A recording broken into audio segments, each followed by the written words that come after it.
Hello everyone. तो आज हम क्लास 8 के चैप्टर 3 को आगे पूरा आज कंप्लीट कर देंगे हम इस चैप्टर को। तो इसमें हम क्या पढ़ेंगे आज? कोक एक कठोर सरंध्र और काला पदार्थ होता है। ये कार्बन का लगभग शुद्ध रूप होता है। ये कठोर होता है, सरंध्र होता है और काला पदार्थ होता है और कार्बन का शुद्ध रूप होता है। कोक का उपयोग इस्पात के औद्योगिक निर्माण में और बहुत से धातुओं के निष्कर्षण में किया जाता है। तो इम्पोर्टेंट है ये लाइन कि कोक का यूज़ कहाँ किया जाता है। तो इसका यूज़ इस्पात जो होती है उसके औद्योगिक निर्माण में और बहुत सी जो धातुएं होती है उनके निष्कर्षण में किया जाता है। उसके बाद अब पढ़ेंगे कोलतार। ये एक अप्रिय गंध वाला काला द्रव है। ये एक अप्रिय गंध वाला काला द्रव होता है, काला और गाढ़ा द्रव होता है। इसकी गंध कैसी होती है? अप्रिय। और ये कैसा होता है? काला और गाढ़ा द्रव होता है। लगभग 200 पदार्थों का मिश्रण होता है। ये आप यह डायग्राम भी देख सकते हैं कोलतार का, ठीक है। कोलतार के अब हम पढ़ेंगे कि कोलतार से प्राप्त उत्पादों का उपयोग प्रारंभिक पदार्थों के रूप में, जो कोलतार होता है उससे प्राप्त जो उत्पाद होते हैं उनका उपयोग प्रारंभिक पदार्थ के रूप में दैनिक जीवन में काम आने वाले विभिन्न पदार्थों के औद्योगिक निर्माण में तथा उद्योगों जैसे संश्लेषित रंग हो गया, औषधि हो गया, विस्फोट, सुगंध, प्लास्टिक, पेंट, फोटोग्राफी सामग्री, छत निर्माण सामग्री आदि में होता है। रोचक तथ्य है कि मौत और अन्य कीटों को भगाने हेतु प्रयोग में लाई जाने वाली नेप्थलीन की गोलियां भी कोलतार से ही प्राप्त की जा सकती है। तो यहाँ हमने क्या देखा कि कोलतार का यूज हम कहाँ करते हैं। तो कोलतार से जो प्राप्त उत्पाद होता है उसका उपयोग प्रारंभिक पदार्थों के रूप में, जैसे दैनिक जीवन में बहुत सारे उद्योगों में, औद्योगिक निर्माण में, संश्लेषित रंग में, औषधियों में, विस्फोट, सुगंध में, प्लास्टिक में, फोटोग्राफी, छत निर्माण सामग्री, इन सब में हम कोलतार का यूज करते हैं। इससे प्राप्त उत्पाद का यूज करते हैं। साथ ही जो मौत और अन्य कीट जो होते हैं उनको भगाने के लिए जो प्रयोग में लाई जाने वाली नेप्थलीन की गोलियां जो होती है वो भी कोलतार से ही प्राप्त की जा सकती है। आजकल पक्की सड़क जो होती है उनके निर्माण में भी कोलतार के स्थान पर पेट्रोलियम उत्पाद बिटुमेन का प्रयोग किया जाता है, जबकि पहले कोलतार का यूज किया जाता था। आजकल पक्की सड़कों के निर्माण में कोलतार के स्थान पर, यदि हम बात करें तो आजकल पक्की सड़कों के निर्माण में कोलतार के स्थान पर पेट्रोलियम उत्पाद बिटुमेन का प्रयोग किया जाता है। आजकल पक्की सड़कों के निर्माण में कोलतार जो होता है उसके स्थान पर पेट्रोलियम उत्पाद बिटुमेन का प्रयोग किया जाता है। अभी हमने कोक के बारे में बात की, फिर हमने कोयला गैस के बारे में कोलतार के बारे में बात की। अब हम क्या पढ़ेंगे? कोयले के प्रक्रमण द्वारा कोक बनाते समय, कोयले के प्रक्रमण के द्वारा, यदि हम बात करें तो जो कोयला होता है उसके प्रक्रमण के द्वारा कोक बनाते समय कोयला गैस प्राप्त होती है। ये कोयला प्रक्रमण संयंत्रों के निकट स्थापित बहुत से उद्योगों में ईंधन के रूप में उपयोग की जाती है। तो हमने क्या पढ़ा कोयला गैस के बारे में? कोयले के प्रक्रमण के द्वारा जब हम कोक बनाते हैं तो उस समय कोयला गैस प्राप्त होती है। कोयला प्रक्रमण संयंत्रों के निकट स्थापित बहुत से उद्योगों में ईंधन के रूप में उपयोग की जाती है। इसका उपयोग भी बताया है कोल गैस का कि प्रक्रमण संयंत्रों के निकट स्थापित बहुत से उद्योग होते हैं उनमें ईंधन के रूप में प्रयोग की जाती है। अब हम बात करेंगे लंदन में लंदन में 1810 में, न्यूयॉर्क तथा न्यूयॉर्क में 1820 के आसपास कोयला गैस का उपयोग प्रथम बार सड़कों पर रोशनी के लिए किया गया था।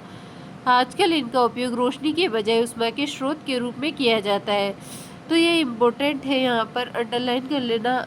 लंदन में 1810 में और न्यूयॉर्क में 1820 के आसपास जो कोयला गैस होती है इसका उपयोग, तब की बात कर रहे हैं हम बहुत दिनों पहले की, तब हम इसका प्रयोग, कोयला गैस का जो प्रयोग है वो सड़कों पर रोशनी के लिए किया जाता था। लेकिन आजकल इसका उपयोग रोशनी के बजाय ऊष्मा के स्रोत के रूप में किया जाता है। अब हम पढ़ेंगे पेट्रोलियम। आप जानते हैं कि ईंधन के रूप में पेट्रोल का उपयोग हल्के स्वचालित वाहनों जैसे मोटरसाइकिल, स्कूटर और कारों में होता है। भारी मोटर वाहनों जैसे ट्रक और ट्रैक्टरों को चलाने के लिए डीजल काम में आता है। यदि हम बात करें पेट्रोल की, ईंधन के रूप में पेट्रोल का उपयोग हल्के जो स्वचालित वाहन होते हैं जैसे मोटरसाइकिल, स्कूटर, कार, इनमें किया जाता है। और जो भारी मोटर वाहन होते हैं जैसे ट्रक, ट्रैक्टर, इनको चलाने के लिए तो डीजल का प्रयोग करते हैं। ईंधन एक प्राकृतिक स्रोत से प्राप्त होते हैं जिसे पेट्रोलियम कहते हैं। पेट्रोलियम की उत्पत्ति पेट्रा चट्टान और ओलियम तेल से हुई है। क्योंकि ये जमीन के नीचे चट्टानों से निकलता है, इसलिए इसे पेट्रोलियम, पेट्रो यानी चट्टान और ओलियम यानी तेल, मतलब चट्टानों के नीचे से प्राप्त किया गया तेल ही क्या है, पेट्रोलियम है। क्या आप जानते हैं कि पेट्रोलियम कैसे बनता है? तो जी हाँ, पेट्रोलियम का निर्माण समुद्र में रहने वाले जीवों से हुआ है। जब ये जीव मृत हुए, इनके शरीर समुद्र के पैंदे में जाकर जम गए और फिर रेत तथा मिट्टी की तहों द्वारा ढक दिए गए।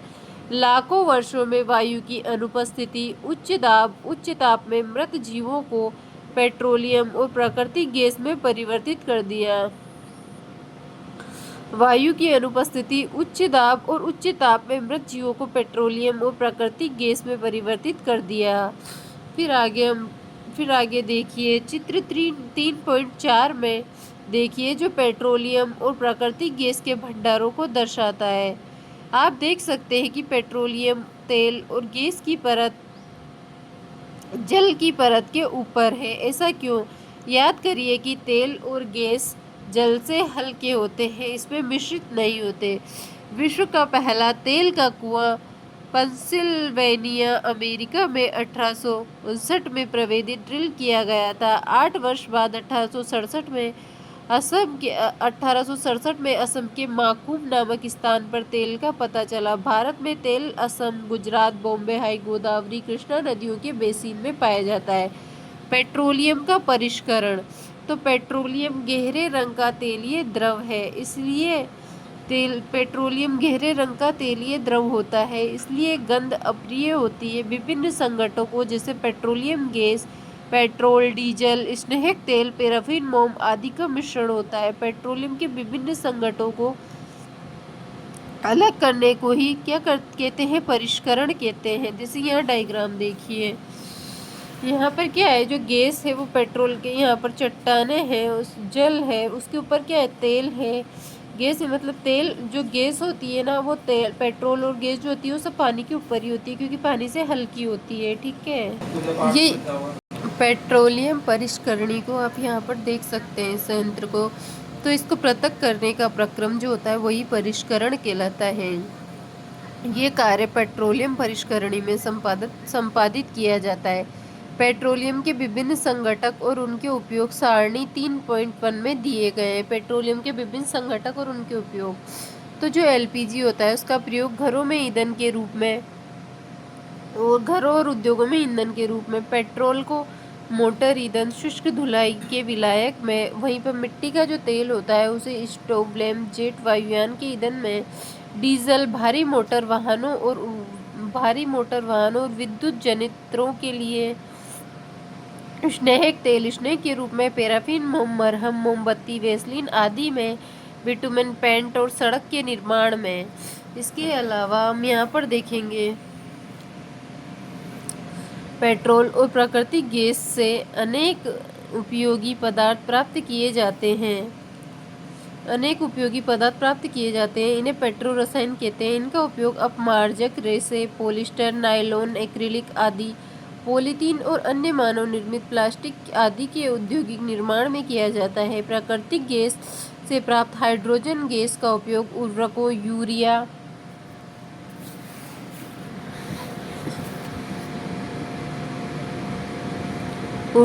यूरिया आदि के निर्माण में किया जाता है, औद्योगिक निर्माण में किया जाता है। प्राकृतिक गैस से प्राप्त हाइड्रोजन गैस का उपयोग उर्वरक, यूरिया के उत्पादन में किया जाता है। अपने बहुत अधिक व्यावसायिक महत्व के कारण पेट्रोलियम को काला सोना भी कहते हैं। आपने सुना होगा पेट्रोलियम और प्राकृतिक गैस जो होते हैं इनसे अनेक उपयोगी पदार्थ प्राप्त किए जाते हैं जिसे हम पेट्रो रसायन कहते हैं। इनका उपयोग अपमार्जक रेसे जैसे कि पॉलिस्टर, उसके अलावा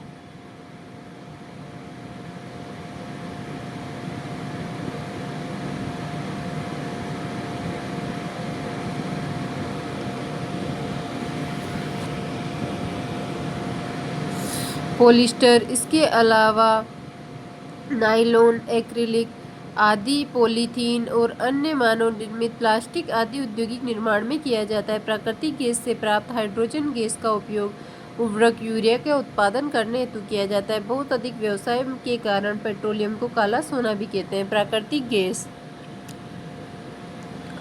प्राकृतिक गैस एक बहुत महत्वपूर्ण जीवाश्म ईंधन है। इसका उपयोग परिवहन पाइपों द्वारा सफलतापूर्वक किया जाता है। प्राकृतिक गैस को उच्च दाब पर संपीड़ित प्राकृतिक गैस सीएनजी के रूप में भंडारित किया जाता है। सीएनजी का उपयोग ऊर्जा उत्पादन हेतु किया जाता है। अब इनका उपयोग परिवहन वाहनों में ईंधन के रूप में किया जा रहा है क्योंकि कम प्रदूषणकारी है। ये एक स्वच्छ ईंधन है। सीएनजी का अधिक लाभ ये है कि इसे घरों, कारखानों में सीधा जलाया जा सकता है। यहाँ इसकी आपूर्ति पाइपों के माध्यम से की जाती है। पाइपलाइनों का एक ऐसा जाल बड़ौदा, गुजरात, दिल्ली के कुछ भागों और अन्य स्थानों पर भी उपलब्ध है। प्राकृतिक गैस का उपयोग प्रारंभिक पदार्थों के रूप में बहुत से रसायन और उर्वरकों के औद्योगिक निर्माण में किया जाता है। भारत में प्राकृतिक गैस के विशाल भंडार हैं। हमारे देश में प्राकृतिक गैस त्रिपुरा, राजस्थान, महाराष्ट्र, कृष्णा गोदावरी डेल्टा में पाई जाती है।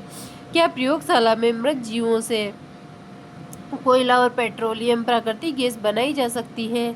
नहीं, इनका बनना एक बहुत धीमा प्रक्रम है और इनके बनने की परिस्थितियां प्रयोगशाला में उत्पन्न नहीं की जा सकती।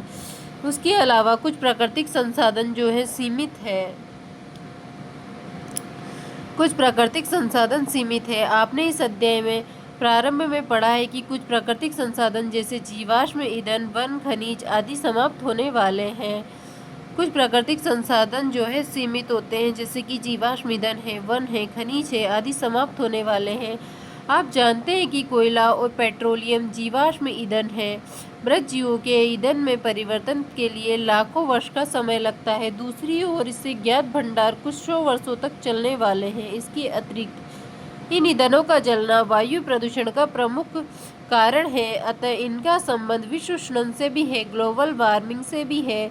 अतः ये आवश्यक है कि हमें इन ईंधनों का उपयोग तभी करें जब नितांत आवश्यक हो। इसके परिणाम स्वरूप पर्यावरण बेहतर बनेगा, विश्व उष्णन का कम खतरा रहेगा और ईंधनों की उपलब्धता लंबे समय तक होगी। भारत में पेट्रोलियम संरक्षण अनुसंधान संघ पीसीआरए लोगों को सलाह देती है कि गाड़ी चलाते समय किस प्रकार पेट्रोल डीजल बचाएं। जहां तक संभव हो गाड़ी समान और मध्यम गति से चलाइए। यातायात लाइटों पर अथवा जहां आपको प्रतीक्षा करनी हो गाड़ी का इंजन बंद कर दीजिए। टायरों का दाब सही रखिए। गाड़ी को नियमित रख रखाव के लिए सुनिश्चित करिए। तो आज के लिए इतना ही, बाकी कल।